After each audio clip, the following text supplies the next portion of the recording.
Hello, it's Heather and welcome back to my channel. So today we are going to talk about 22 books on my physical TBR that I want to read in 2022.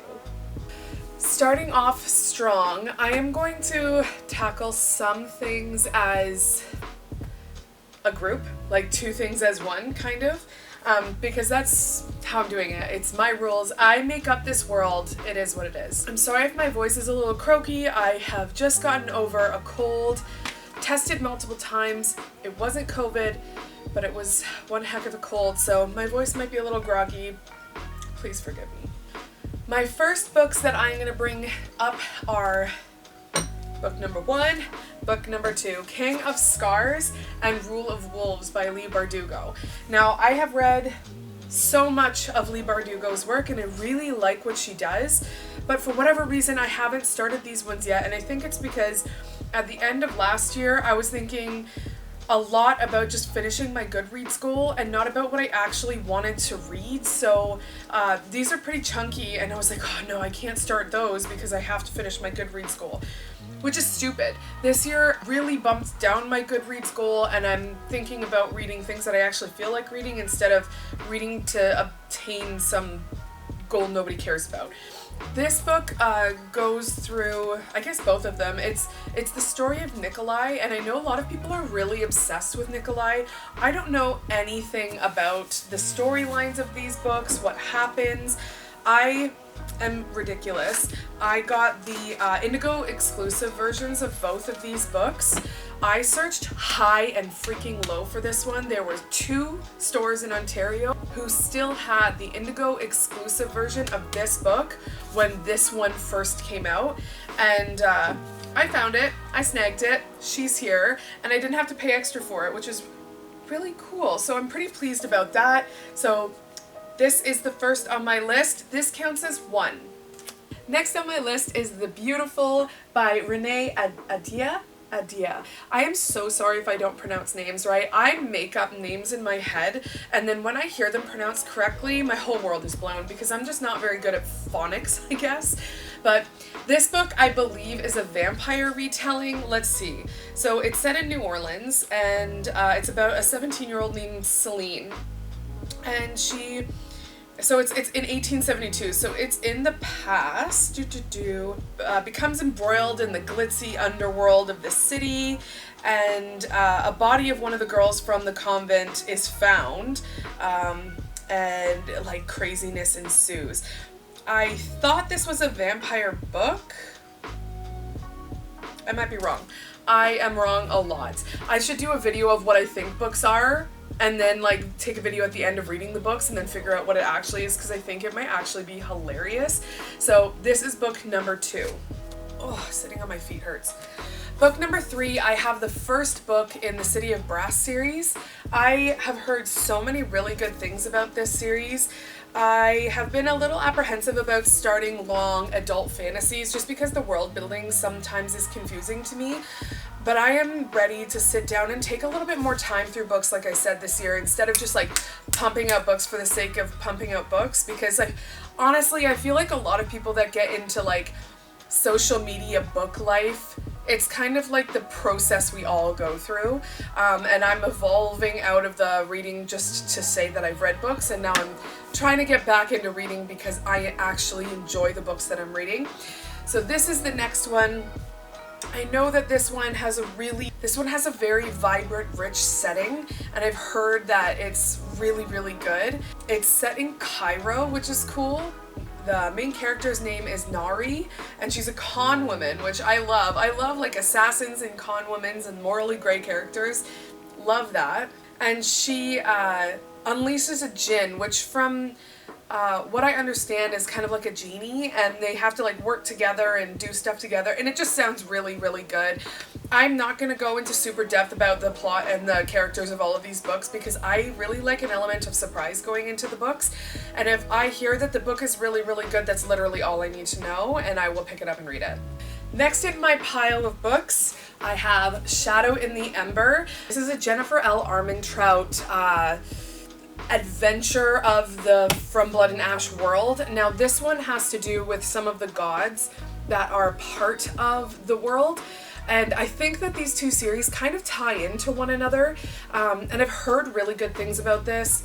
I've also heard some not good things about this. I've heard that a lot of people think this is like From Blood and Ash 2.0, which like I'm not mad about because I really loved From Blood and Ash. So this is on the list and I'm really pumped about getting to it because I've loved the rest of the books. Actually, caveat, I didn't love the rest of the books. I loved the first two books. The third book was like everybody says the same thing. I'm of the same opinion. She could have edited down so much of that book, but needless to say, I still really love the world. I want to know what happens, and I'm excited to get into like a different aspect of the world, kind of the prequel series. I'm really excited about it. Next, I cannot forget about my love of smut. This is the only, I think, super smutty one that I have on this list. Like, I have quite a few smut books this year, and they're just a little smaller, so I think in between the bigger books that I'm reading, I'm gonna devour these ones. But this one is one I'm excited about. It's supposed to be a Hades and Persephone retelling, however loosely it might be. I've heard that people say that they can like see the Hades and Persephone retelling, like you can kind of taste the flavor in carbonated water. It's like a poof of flavor, just like this is a poof of Hades and Persephone.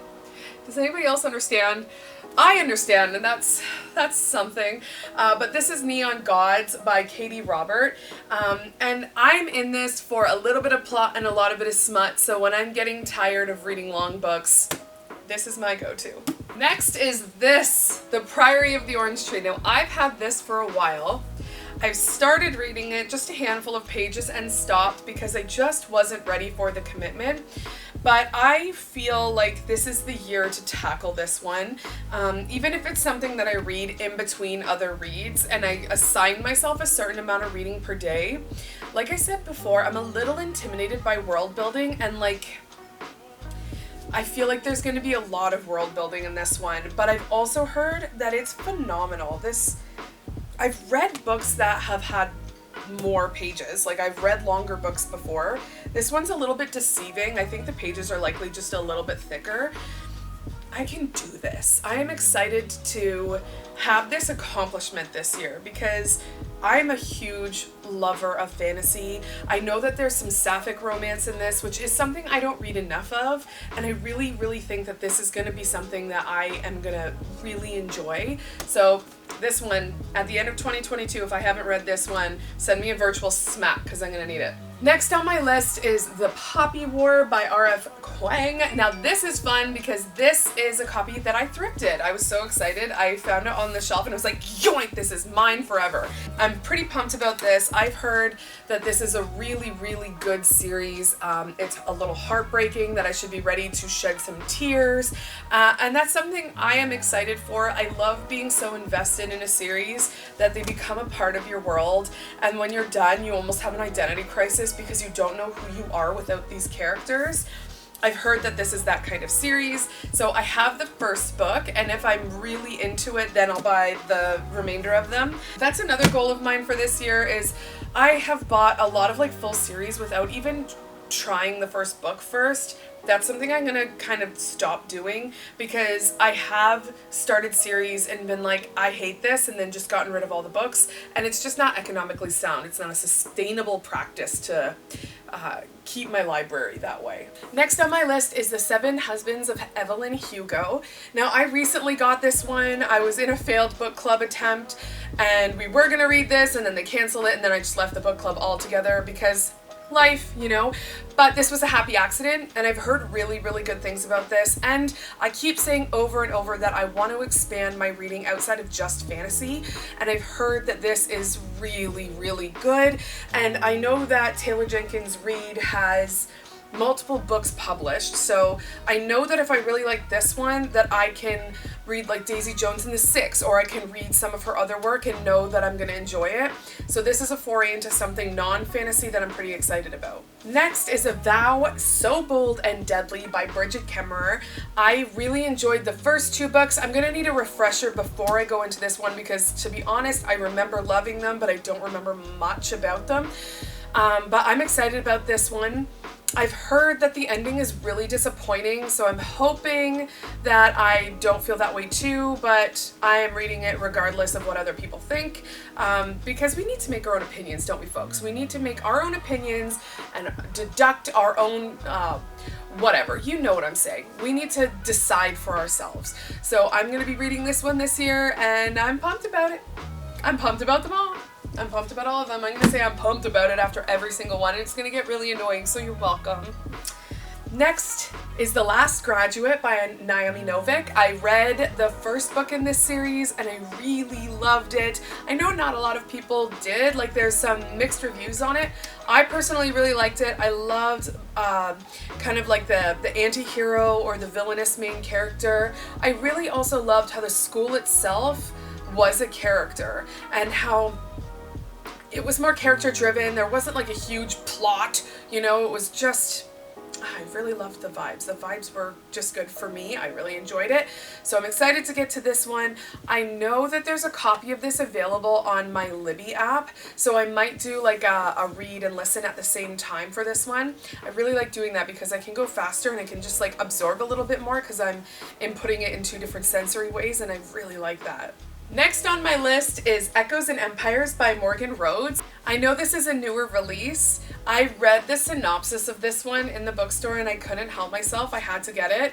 I'm officially out of my gift cards for Christmas, which is really sad. This was one of my final gift card purchases. I have one more shipment coming in from Christmas, and then my book ban officially begins, because part of my book ban rules were that I don't spend my own dollars on it. If I have gift cards, great. If I don't have gift cards, no. So this is on my list. I know that this has something to do with magic, like she's accidentally been infected with magic and she goes somewhere to try to get relieved of her magic, but I am sure that there's going to be more that happens along the way, and I like the idea of learning a new magic system. So this looks really good. I'm excited to get to this one. Next we have The Witch Haven by Sasha Payton Smith. I know nothing about this book. I just really love the way that it looked. I've heard some good things about it. I've seen that there are some book boxes that have had it, and usually if it's curated into a book box, it's probably pretty good. So I know nothing. This is a secret one. I've been keeping it front facing on my shelves because I just think it's really pretty, and I'm excited to pick it up. Like, look at this. I have an affinity for stars and moons ever since I was a kid. I've just really, really enjoyed them. So I'm excited to get to this one because it's pretty. Next up we have Cersei by Madeline Miller. I picked this one up secondhand at a secondhand bookstore, and I'm really excited about picking this one up because it has so many good reviews. Oh, that's a good flippity flop. I love that. This has a lot of really good reviews, and I want to get into some more retellings, so this is a good place to start. Along the lines of retellings, I have Ariadne by Jennifer Saint. This is the most beautiful book. I love it so much. The gold and the dark blue they do something to me. I don't even know. There's nothing underneath it that's special. It's just mostly this. This is another retelling of like mythology, Greek mythology, I believe. Yeah, Greek. I don't know. I feel really dumb right now. Don't judge me. I don't really know anything about it other than it has good reviews, so another one. Last on my list of like Greek or Grecian retellings is Song of Achilles by Madeline Miller, and this book is so pretty. Like, even if I never read this in my life, I'm just glad I have it because it's stunning. But again, it's along the same line of trying to expand my horizons in what I'm reading, and this one is one of my 22. These next ones are cheating a little bit because, like I did before, it's the same series, but it's 3 different books this time. I have to finish my Zodiac Academy books. Guys, I love these books so much. I'm taking a small break on reading them only because the 8th one isn't published yet, and I'm someone who really enjoys spoilers. So I've spoiled myself for the end of this bad boy, and I know what happens. I don't know the method of how it happens. I'm not ready. I really want the last one, and I know it's going to be a while, so I think that I'm going to take some time to get through these ones.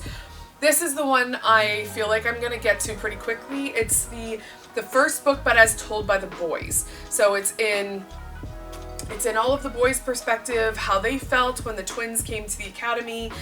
I think that this one is just going to be a fun in between, something to tide me over a little bit. I also have the Big Ass Party novella that I'm probably going to read too. So these ones are on my list. I cannot express how much I love this series. I love this series. This might be my favorite series of all time.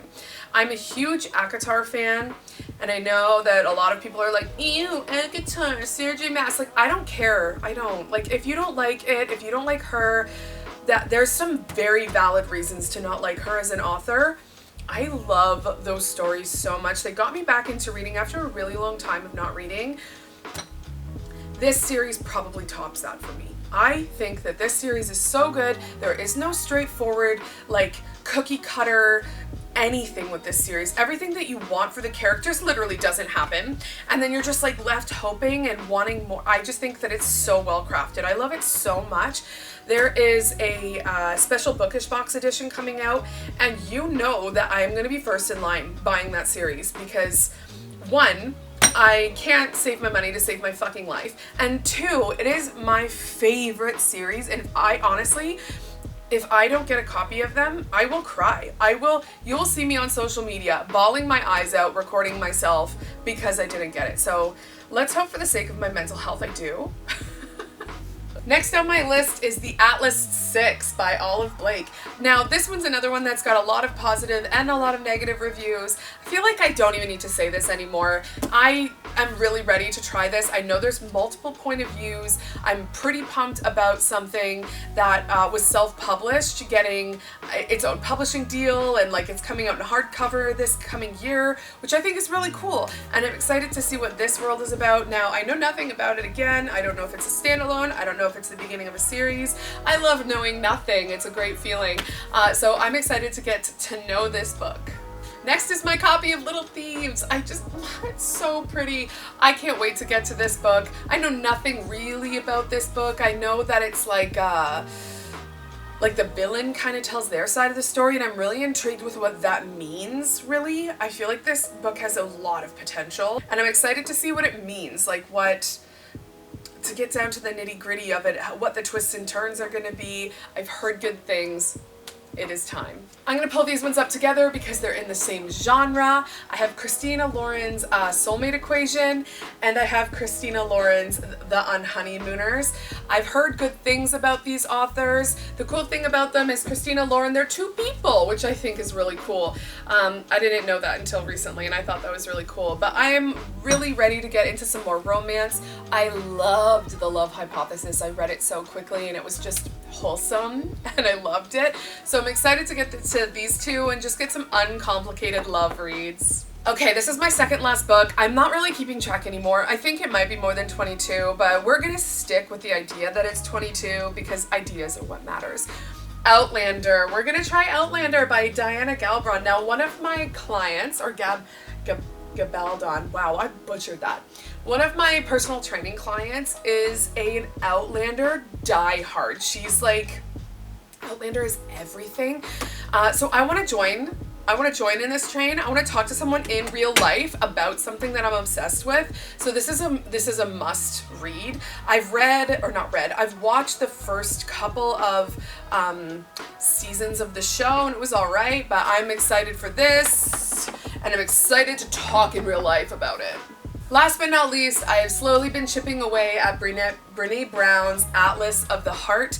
I thought this was a really, really good opportunity to just like get into my own psyche and think more outside the box about a lot of things.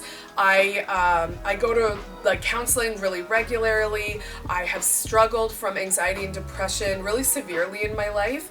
I'm in a good place now, which is surprising seeing as we're still in lockdown here in Ontario, but that's taken a lot of work, and I really like Brené's exploration of just like what it means to be a human and what it means to just connect with other people and feel with other people. And I think this is a really, really good example of that, and I'm really liking it so far. I haven't read a lot, but it's just beautiful. There's lots of different like diagrams and stuff. It almost comes across as textbooky to me, which is cool. So I will be finishing that this year and adding that to my list. And just like that, guys, those are 22 books that are on my physical TBR that I would like to read this year. It's not going to be I have to read these books this year because this is my TBR. Like I said before, I'm not going to make a TBR that it's like a do or die, I have to stick with this. These are just books that are on my shelves that I'm really excited about. That they wouldn't be here on my shelves unless I was excited about them. So I really wanted to share. I hope you enjoyed the video. If you've read any of these books or if you're excited about any of these books, let's start a conversation. I'd love to talk to you about it. And I will see you in my next video. Thanks for tuning in. Bye.